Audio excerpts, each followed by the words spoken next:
দুজন ব্যক্তির ঘটনা পড়লাম। একজন ব্যক্তি প্রচণ্ড রকম আবেদ, প্রচুর ইবাদত করে। আপনারা জানেন ইবলিসও কিন্তু আবেদ ছিল, ইবলিস কিন্তু প্রচুর ইবাদত করেছে। এখন ওই ব্যক্তির একজন বন্ধু ছিল, এটা বানু ইসরাইলদের ঘটনা। তো সেই বন্ধু পাপী ছিল, বিভিন্ন কবিরা গুনাহ করত। আর এই আবেদ ব্যক্তি বারবার তাকে নসিহত করত, গুনাহ ছেড়ে দাও, তুমি পাপ করছো, গুনাহ ছেড়ে দাও। তখন সেই ব্যক্তি যে পাপ করছে সে বলতো যে আল্লাহ কি তোমাকে আমার রক্ষক বানিয়েছেন? আল্লাহ কি তোমাকে আমার উপর দারোগা বানিয়েছেন? আমাকে আল্লাহর হাতে ছেড়ে দাও, আমাকে নসিহত করতে শোনা। একদিন এই আবেদ ব্যক্তি তার বন্ধুকে একটা জঘন্য পাপ করতে দেখলো, এমন একটা পাপ যেটা দেখে তার মনে ধারণা আসলো এটা চরম জঘন্য একটা কাজ। তখন সে মুখ ফসকে বলে ফেলল যে আল্লাহ তোকে আর মাফ করবে না, আল্লাহ তোকে জান্নাত দিবে না। আল্লাহ রাব্বুল আলামিন মালাকুল মউতকে এই দুজনের কাছে পাঠালেন, দুজনের রূহকে কবজ করা হলো। এবার আল্লাহ পাক তার সামনে তাদেরকে উপস্থাপন করে বললেন যে তোমাকে আমার রহমত সম্পর্কে কে গ্যারান্টি দিয়েছে যে আমি কাউকে রহমত করব কি করব না? যাও, আমি তোমাকে জাহান্নামে পাঠালাম, ওই ব্যক্তি যে আমার রহমত প্রত্যাশা করেছে আমি তাকে জান্নাত দিয়ে দিলাম। দেখুন, এই হাদিসটা শুনলে মনে হয় বাহ্যিক হয়তোবা মুখের একটা কথার কারণেই সে জাহান্নামে চলে গেল। আসলে বিষয়টা এমন নয়। বিষয়টা আমি আপনাকে বোঝাচ্ছি। বিষয়টা হচ্ছে ইবলিসের মতো। ইবলিস কিন্তু শুধু মন থেকেই বলেনি যে খলাকতানি মিন নার ওয়া খলাকতাহু মিন তিন, আমি কেন তাকে সেজদা করব আদমকে, আদম তো মাটির তৈরি আর আমি তো আগুনের তৈরি। এটা ইবলিসের শুধু মৌখিক স্টেটমেন্ট ছিল না, কারণ কি ছিল? আবা ওয়াস্তাকবার, সে উদ্ধত হয়েছিল, অহংকার প্রদর্শন করেছিল। ভিতর থেকে ইন্টারনালি সে অহংকারী ছিল, সে আন্ডার এস্টিমেট করে কথাটা বলেছে, শুধু মৌখিকভাবে বলে নাই। কিন্তু ঠিক এই ব্যক্তির ঘটনা এমনই, সে মন থেকে অহংকারী হয়ে উঠেছিল, যদিও বা সে আবেদ ছিল। এখানে আমরা যারা প্র্যাকটিসিং মুসলিম হওয়ার চেষ্টা করছি আমাদের জন্য এখানে নিদর্শন আছে। পাঁচ ওয়াক্ত নামাজ পড়েই ভেবে বসবেন না যে অনেক কিছু করে ফেলছে, এক চিল্লা দিয়ে মনে করে ফেলবেন না যে দিনের জন্য অনেক কিছু করে ফেলছে। একটা হজ করেছেন, ওমরা করেছেন, সিয়াম রেখেছেন, দিনের জন্য দান সদকা করেছেন, একটা মাদ্রাসা মসজিদ করেছেন, ভেবে বসবেন না আপনি সব অনেক কিছু করে ফেলেছেন এবং অন্যরা সব ককরোচ তেলাপোকা, ওরা জাহান্নামে যাবে, এমনটা মনে করবেন। জানি না আমরা যে কার আমলের কতটুকু আল্লাহর কাছে কবুল হচ্ছে। তো এখানে এই ব্যক্তির সমস্যা ছিল এই, সে নিজের আমলটাকে অনেক ভারী মনে করছিল এবং সে স্টেটমেন্ট দিয়ে ফেললো যে তোকে আল্লাহ পাক মাফ করবে না। এই একটা কথা মন থেকে বলার কারণে তার ইহকাল পরকাল দুটা বরবাদ হয়ে গেল, সে জাহান্নামে চলে গেল। ঠিক আরেক ব্যক্তির ঘটনা আছে এমন, এগুলো সবগুলো রেফারেন্স আছে। এক ব্যক্তি প্রচুর ইবাদত করত, আল্লাহ পাক তার ইবাদত করার জন্যে পাহাড়ের চূড়ায় একটা সুন্দর ব্যবস্থাও করে দিয়েছিলেন, সেখানে ডালিম গাছ হতো, ঝর্ণা আসতো, খাবারের কোনো অভাব নাই। হাদিস এসেছে 500 বছর সে ইবাদত করেছে। কত বছর? কিয়ামতের মাঠে এই ব্যক্তির অবস্থা এমন হবে, তাকে জান্নাতে প্রবেশ করানোর জন্য নিয়ে যেতে বলা হবে যাও আমার রহমতে জান্নাতে চলে যাও। আল্লাহ পাক তাকে এই কথাটা বলবেন, কিন্তু এই ব্যক্তি বলবে আমার আমলের কারণে আল্লাহ পাক বলবেন আমার রহমতে জান্নাতে চলে যাও। ব্যক্তি বলবে আমার আমলের কারণে। আল্লাহ রাব্বুল আলামিন তখন তাকে দেওয়া সমস্ত নেয়ামতগুলোকে এক পাল্লায় করবেন আর তার সমস্ত আমলকে আরেক পাল্লায় করবেন।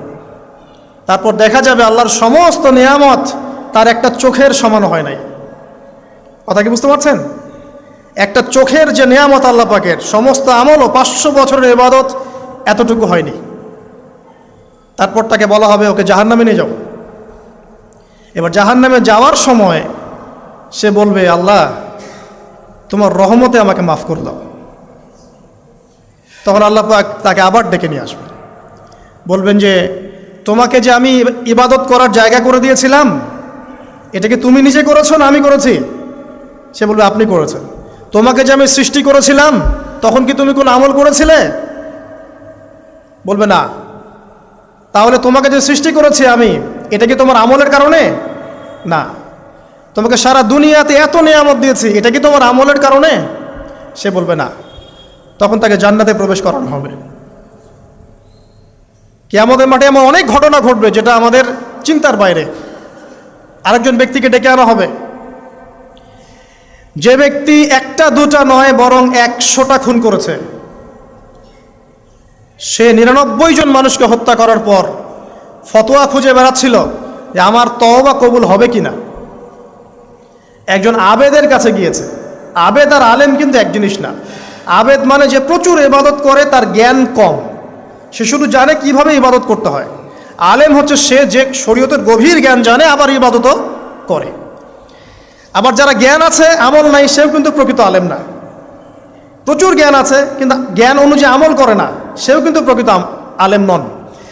এবার আসেন তো, এই আবেদের কাছে গিয়ে সে বলছে আমার কি ক্ষমা হবে, আমি 99টা খুন করেছি। সে বলল তোমার আবার ক্ষমা, তোমার ক্ষমা নাই। তখন এই ব্যক্তি এই আবেদকে হত্যা করে 100টা খুন পূর্ণ করলো, ওকেও সে মেরে ফেলছে। আমার ক্ষমাই হবে না তো তোর বেঁচে থাকার কি দরকার, তুইও মর। কি বুঝতে পারলেন? বর্তমান বিশ্বের উগ্র মাথার পলিটিশিয়ানদের মতো অবস্থা।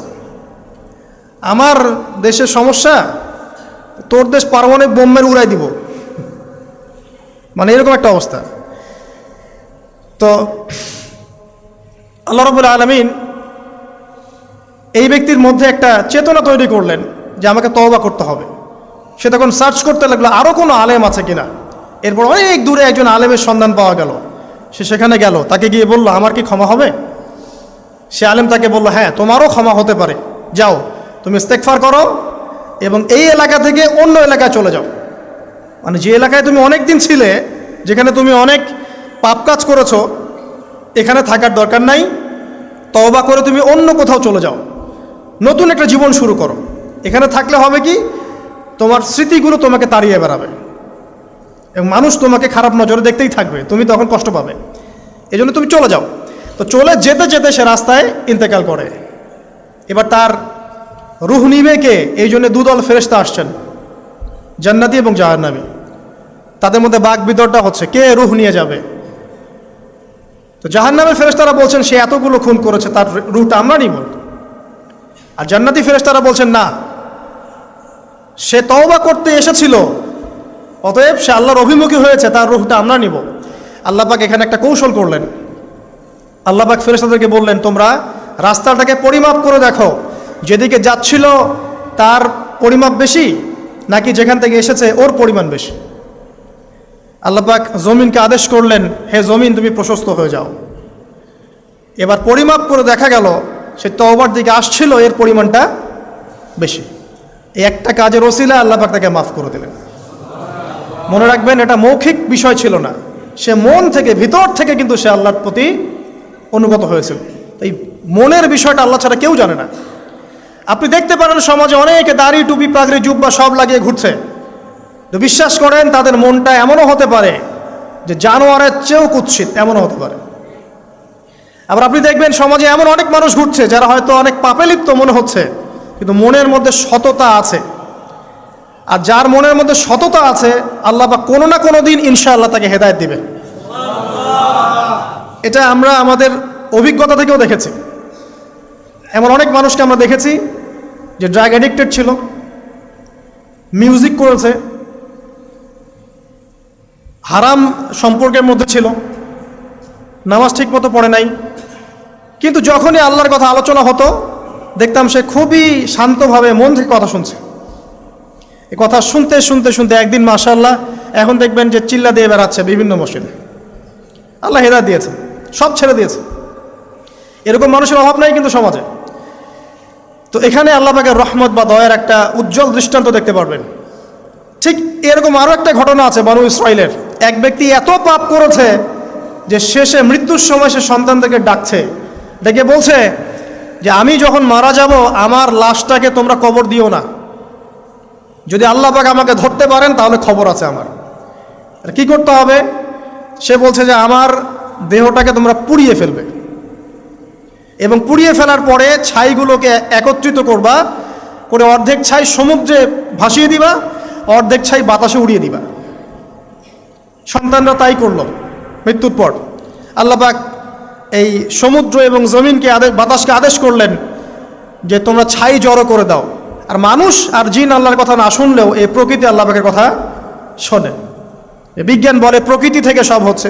কি প্রকৃতি? প্রকৃতি কি, কাকে বলে? মানুষকে আল্লাহর ইবাদতকে বাদ দিয়ে প্রকৃতি পূজায় নিয়ে গেছে। এই পুরো প্রকৃতি আর মহাবিশ্ব এক আল্লাহর ইবাদত করে। কে সৃষ্টি করলো প্রকৃতি? প্রাকৃতিকভাবে হয়েছে সব কিছু বলে, আল্লাহ থেকে হয়েছে বলা যাবে না। বললে আপনি মৌলবাদী হয়ে যাবেন। আল্লাহ শব্দ ইউজ করলে আপনি মৌলবাদী হয়ে যাবেন। ধর্মতাত্ত্বিক শব্দগুলোকে আস্তে আস্তে উঠিয়ে দেওয়া হয়েছে। দেখবেন যুক্তি, বিজ্ঞান, দার্শনিক শব্দগুলোকে আনা হয়েছে। এটাও টেকনিক্যালি করা হয়েছে। কোনো সেকুলার মিডিয়াতে আপনি দেখবেন না ইনশাআল্লাহ বলছে। ইনশাআল্লাহ প্রমাণ করবে যে আপনি আস্তিক না নাস্তিক। তো প্রকৃতিকে আল্লাহ পাক আদেশ করলেন, এই সমুদ্র ছাই জড়ো করো, এই বাতাস ছাই জড়ো করো। তারা ছাই জড়ো করে দিল। এই ব্যক্তিকে বলা হচ্ছে তুমি জীবিত করে আল্লাহ পাক বলছেন তুমি যে এই কাজটা করেছিলে, লিমা ফাআলতা হাদা, তুমি এই কাজটা কেন করেছো? তখন এই ব্যক্তি উত্তর দিচ্ছে, মিন খাশিয়াতিকা ইয়া রাব্বি ওয়া আনতা আ'লাম। হে আল্লাহ, আমি আমার বুঝে যা এসেছে আপনার ভয়েই আমি এই কাজটা করেছি। আর আপনি খুব ভালো করেই জানেন যে আমি আপনার ভয়ে করেছি নাকি অন্য কোনো কারণে করেছি। মানে আপনি আমার মনের কথা জানেন। আল্লাহ পাক তাকে মাফ করে দিলেন। আপনাদেরকে আমি সেই ব্যভিচারী মহিলার কথাও মনে করাই, যে ছিল একজন প্রস্টিটিউট মহিলা, পতিতা, যেটা আমরা বলি সমাজের ভাষায়। যদিও এখন নতুন শব্দ এসেছে সেক্স ওয়ার্কার বা যৌনকর্মী, এবং এগুলোকে আমরা এখন প্রমোট করছি। আমরা এখন অশ্লীলতাকে প্রমোট করছি। এই কথা বলতে আমাদের বুক কাঁপা উচিত নয় যে আমরা এখন অশ্লীলতাকে প্রমোট করছি। আমরা এখন কাপড় খোলার সংস্কৃতির দিকে যাচ্ছি। যে কাপড় খুলে দিয়েছিল ইবলিস। ইবলিস আমাদের বাবা মার কাপড় জান্নাতে খুলে দিয়েছিল, এটা কি জানেন? ফল খাওয়ার পরে এই ফল খেতে কে প্রলুব্ধ করেছে? ইবলিস। গাছের কাছে গিয়ে ফল ভক্ষণ করার পর সর্বপ্রথম আমাদের পিতামাতার গা থেকে কাপড় খুলে পড়ে গেছে। তা আমাদের পিতামাতাকে মহাবিশ্বে নগ্ন করে দিয়েছে ইবলিস, আর তার অনুসারীরা এই জমিনে আদম সন্তানদেরকে নগ্ন করছে এখন। অতএব এই যে একটা ট্রেন্ড এখন চলছে, দেখবেন হারাম রিলেশনশিপকে মিডিয়ার মধ্য দিয়ে প্রমোট করা হচ্ছে, মনে হয় একটা স্বাভাবিক বিষয়। কোনো বিষয়ই না এটা, যে কেউ জেনাই করতে পারে। জেনা পর্ন খুব নর্মাল। হালালভাবে যদি আপনি বিয়ে শাদী করতে যান তখন সমস্যা হচ্ছে। হালালভাবে যদি আপনি বিয়ে করতে যান তখন সমস্যা হচ্ছে। হারামভাবে আপনি যা ইচ্ছা তাই করতে পারেন, সমাজে কেউ কিছু বলছে না। এখন বলছে এগুলো স্বাধীনতা। সুবহানাল্লাহ, কোন স্বাধীনতা? স্বাধীনতা বলে কোনো শব্দ নাই মহাবিশ্বে। এই পুরো বিশ্বের সমস্ত মানুষ আল্লাহর অধীনে পরাধীন। এই বিশ্বে যত মানুষ বসবাস করছে এখন, এরা কেউই স্বাধীন নয়। না কেউ স্বাধীন ছিল, না আছে, না থাকবে। সবাই আল্লাহ পাকের দাসত্বের অধীনে পরাধীন। স্বাধীন সেই এই পৃথিবীতে যে ব্যক্তি শয়তানের তাবেদারি করে, ও নফসের তাবেদারি করে, ও তো স্বাধীন, যা ইচ্ছা তাই করতে পারে। এই যে অশ্লীলতার প্রমোটিংটা চলছে, এটাকে পারিবারিকভাবে বন্ধ করতে হবে। আল্লাহ পাক আমাদেরকে বোঝার তৌফিক দান করুন। এগুলো যত বাড়বে সমাজে মহামারী আসবে। দেখে নিয়ে মহামারী আসবে, দুর্ভিক্ষ আসবে, সমাজে এমন সব রোগ ব্যাধির জন্ম হবে যেগুলোর নামও শোনে নাই মানুষ কখনো, এবং সামনে ভূমিধস অপেক্ষা করছে। এগুলো আসবে। যাই হোক, ওই মহিলা, যে ব্যক্তি একজন যৌনকর্মী ছিল, বা যেটা আমরা বলি ব্যভিচারিণী মহিলা ছিল, একটা কুকুরকে দেখেছে সে পানি পান করার জন্য তৃষ্ণার্ত। সে এটাতে মায়া করে, দয়া করে তার মোজাটাকে নামিয়ে এই কূপ থেকে পানি উঠিয়ে কুকুরকে পান করিয়েছে। এই একটা কাজের বদৌলতে আল্লাহ রাব্বুল আলামিন এই ব্যভিচারী মহিলাকে মাফ করে জান্নাত দিয়ে দিয়েছে। হাদিস এটাও এসেছে, নবী সাল্লাল্লাহু আলাইহি ওয়াসাল্লাম বলেছেন, ইরহামু মান ফিল আরদ, তোমরা সবাই জমিনবাসীর প্রতি রহম করো। জমিনে মুসলিমই থাকতে হবে, তাদের প্রতি রহম করতে হবে এমন নয়, জমিনবাসী যারাই আছে সবার প্রতি রহম করো, জাতি, ধর্ম, বর্ণ নির্বিশেষে। এমনকি পশু পাখির প্রতিও দয়া করো। ইরহামু মান ফিল আরদ, জমিনে যারা আছে সবার প্রতি রহম করো। ইয়ারহামুকুম মান ফিস সামা, যিনি আসমানে আছেন তিনি তোমাদের প্রতি রহম করবে ইনশাআল্লাহ। ইসলাম এই কথাগুলো বলেছে 1400 বছর আগে। আজকের এই বিশ্বে সোকল্ড এই মডার্ন বিশ্বে যেখানে মানুষের রক্তের কোনো দাম নাই, সেখানে ইসলাম পশু পাখির অধিকার নিয়ে কথা বলেছে 1400 বছর আগে। কাদেরকে কি শিখাতে আসেন? কোরআন এবং সুন্নাহর বাইরে অভ্রান্ত সত্যের কোনো উৎস আছে? এখানে যা আছে তাই চূড়ান্ত। মানতে চাইলে মানেন, না মানতে চাইলে জাহান্নামে যান, কেউ তো বাধ্য করছে না। লাকুম দীনুকুম ওয়ালিয়া দিন। আল্লাহ পাকের রহমত দেখেন। আরেকটা ঘটনা আছে এমন, একটা বিড়ালকে বেঁধে রেখেছিল এক মহিলা, খাবার দেয় নাই, কষ্ট দিয়েছে। একটা বিড়ালকে খাবার না দিয়ে কষ্ট দেওয়ার কারণে এই মহিলাকে আল্লাহ পাক জাহান্নামে পাঠিয়েছে। এরকম কত ঘটনা আছে, এই ঘটনাগুলো হাদিসের পাতায় বর্ণিত আছে। কোরআনে কি বলছে দেখুন। কোরআনের আমি কয়েকটা পয়েন্ট আপনাদেরকে খালি বলছি, এটা নিয়ে আমি সকালে ভাবছিলাম। আল্লাহ পাক আদম আলাইহিস সালামকে সৃষ্টি করেছেন আমরা সবাই জানি, কিন্তু আল্লাহ পাক সূরা সদের মধ্যে বলছেন ইবলিসকে, হে ইবলিস, তোমাকে কিসে বারণ করলো আদমকে সেজদা করতে, যে আদমকে আমি নিজের হাত দিয়ে সৃষ্টি করেছি। আল্লাহ রাব্বুল আলামিন যে আমাদেরকে এত যত্ন করে ভালোবেসে সৃষ্টি করেছেন, এটা কি আল্লাহ পাকের দয়ার নিদর্শন নয়? মহাবিশ্বের অন্য কোন মাখলুক সৃষ্টির ব্যাপারে আল্লাহ পাক বলেন নাই খলাকতু বিয়াদাই, আমি নিজ হাতে তাকে সৃষ্টি করেছি। শুধু সৃষ্টি নয়, সৃষ্টি করার পর আল্লাহ পাক তাকে সমস্ত নাম শিক্ষা দিয়েছেন। এই যে জ্ঞান শিক্ষা দেওয়া, জ্ঞান, এটা আল্লাহ পাকের সবচেয়ে বড় নিদর্শনগুলোর মধ্যে অন্যতম। এবং আল্লাহ পাকের সবচেয়ে বড় দয়া, আমার মত এটা,